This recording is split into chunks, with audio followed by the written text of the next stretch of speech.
All right, next up on the docket, I believe this is our final event of the night, Gabe. Yeah, I checked the schedule. I think I'm right. Doesn't happen often, but I think I am. This is going to be our Elite Men's Points Race, a standalone national championship event, 40 kilometers in length. What? That is 120 times around our little concrete crater here. Whoa. A total of 20 sprints. So a lot of opportunities out there. Of course, 19 of those are intermediate. Sprint number 20, the final sprint worth double points. Checking over the start sheet, looks like we've got 27 riders taking the start. So a pretty good sized group. Several riders who've already won some national titles. We saw Eddie Huntsman take out a title today in the elimination. Grant Kuntz, of course, taking out a couple of titles.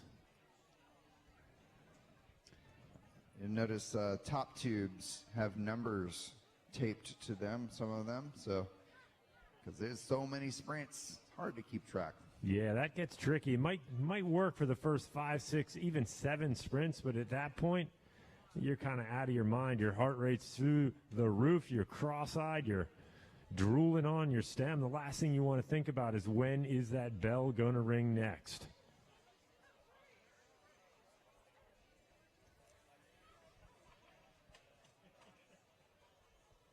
$120 laps. We're rolling. Remember the Shangy's Craft beer handlebars open. That's going to come in handy over the course of the next, probably 47 minutes, I'm going to say. 46 minutes? 47 to 48 minutes, I'm going to call that. All right. That's your bet. I think that I'll go under. I'll go under you on 47 minutes. All right. I'll take that. I'll take that bet. Okay. What are we betting? We'll bet a beer. How's that? Okay. You down? We'll shake on it. All right. How much beer? Hey, well, my reputation precedes me, apparently. All right, so I'm thinking under 47. You think over. Let's see how these guys roll. It's a time check. 8:10 is the time. 8:10. Oh, God, I hope I win. Well, nobody in too big of a hurry. I can't imagine anyone's going to attack right from the gun in a 120-lap points race. The one word that might describe that move would be suicide. Smolko. Suicide, Smolko, they both start with an S. If he ever gets his upgrade to Friday night, well, then I will rescind my statement because I think you're on the mark with that. Just like that, we've got one rider on the attack. Looks like Brendan Rim from Wildlife in Generation in second wheel. Brendan, probably one of the few guys I could say would be willing to take this dare. Yeah, Wesley Hill is a rider from Ontario, Canada, actually. There's this weird little loophole in participation of this event for some of our Canadian riders, and Wesley is part of that. So Wesley Hill, one of our Canadians racing with us, and Brendan Ream, one of America's best criterium racers off the front right now, races for Wildlife Pro Generations here. Patton Sims following. Patton is the collegiate national champion in the points race. Yeah, Patton's been riding well all week long, kind of not really on the podium, but just really nipping at the heels of a pretty big ride. So maybe tonight's his night to kind of break out. Eddie Huntsman, feeling spry from that elimination race win earlier today. Yeah, Huntsman winning the elimination earlier today. So he is on some good form. Look at this, Bill. He's trying to help me out. That's what I like to see. Sims is chasing right now, motivated, attacking from low on the track. Here's your first intermediate sprint bell. Eddie Huntsman out of the gate. He is hitting it hard, and Patton Sims with Lance Abshire is in chase. Brendan Ream and the bunch all behind. Abshire seems to be one of those guys that either doesn't like to, doesn't know how to, or doesn't want to ride in the field. Every time we turn around, he is off the front, chasing breaks, chasing points. Very, very aggressive young rider out of Baton Rouge, Louisiana. Huntsman with 5, Abshire with 3, Sims with 2, and Eli House with 1. House was actually the national champ in the scratch race last year. It was his first individual national title in any discipline. He had a little bit of struggle this year with that event, but look at him right now, showing some good legs to get himself across to our Louisiana and California boys.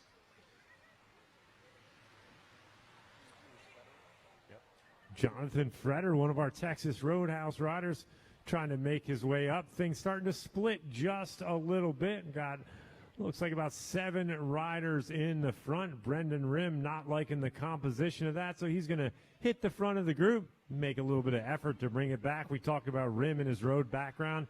I would go out on a limb and say it is a safe comment to say Rim probably one of the best 100-kilometer racers in the country right now. Very, very strong over that duration. Obviously, that's a lot longer than we're racing tonight, but it's just really meant to underscore that guy can stay on the gas for a long time. So a 120-lap points race, I think that's pretty much in his wheelhouse. It can be. Also, can't forget about Grant Kuntz, the rider on his wheel right now. Kuntz winning the Omnium. He also won the scratch race during this competition. And so Kuntz on some good form right now. Now, I actually ran into Tristan Manderfeld at Chipotle during our break, and I was asking him about this race, and he was saying that this dynamic will be different than the Omnium, because when everybody starts with 0 points versus starting with a hierarchy, there's nobody really to watch right now, right? Everybody is starting from 0. So he predicted a pretty chaotic race, and he thinks that this race will shatter to bits. So we'll see what happens and see if that is some good insight. Second intermediate sprint. Yeah, I would say his assessment is spot on. Nobody riding defensive, nobody trying to chase someone behind, no one trying to really protect their lead. So the field, the depth of this field is so great right now that chaotic is probably a good word for it right now. Grant Kuntz, rider number 40. We've talked a lot about him throughout the week. He's rolls through, takes that sprint. Brad Green getting up in the mix as well. Ryan Jastrab was in there, and Ian Anderson also scoring on that last intermediate sprint. So Kuntz stamping some authority here early on. Now, if you'll notice, Huntsman was in that separation, as is Abshire, but he did not score. Excuse me, that is not Ian Anderson. That is Dan Brewer. So Brewer, number 10, scoring on that last time. Brewer has actually won a UCI points race here in T-Town in I think it was last year, actually, in 21. So he's got some opportunities here for a national championship ride tonight. Abshire on the front, leading the crew through. Almost don't want to scare them with how many laps are on the counter, because we're still in the triple digits, so we're going to leave that go for now. We're not even going to bring that up. Yeah, it's amazing that we'll have 3 intermediate sprints before we even clear to double digits. Huntsman at the front, racing in the Butcher Box Pro Cycling kit this season. Ryan Jastrab up at the front. He is really looking for a good result. He's just been always close to the top step. And tonight Ryan Jastrab will be looking for that confirmation of his ability. Yeah, we actually talked off mic about Jastrab a little bit the other day. You know, we talked about the U23 National Criterium Championships a couple weeks ago, how he had a little bit of a solemn look on his face on the podium because, once again, he was not on the top step. And I have long ago lost count of how many second and third places that talented young rider has had this year. Just that win just seems to be a little bit elusive. But when you're on the podium as much as he is, it's just a whisker away. It's just knocking on the door of a very, very big ride. Eli